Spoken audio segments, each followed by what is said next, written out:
ও যুবক বলো না, তোমাকে কর্মযোগ্য কে বানাইলো? কর্মযোগ্য কে রাখলো?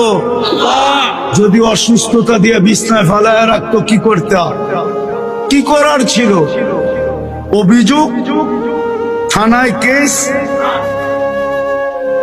কোর্টে যায় আপিল, র্যাবের কাছে নালিশ, কি করার ক্ষমতা ছিল? অস্তিত্বটাকে দিল, কর্মযোগ্যকে বানাইলো। কর্মযোগ্য কে রাখতেছে? কতটুক নুন খাই, গুণ কতটুকু গাই? গুণ তো গাই না আল্লাহ।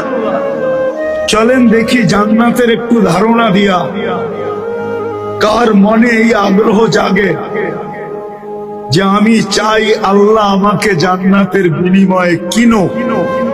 এই আগ্রহটা কার মনে পয়দা হয়? একটু জান্নাতের ধারণা দিয়া দেখি। আল্লাহ কিন্তু জান্নাত দিয়ে কিনতে চাইতেছেন। কিনবে কে? ক্রেতার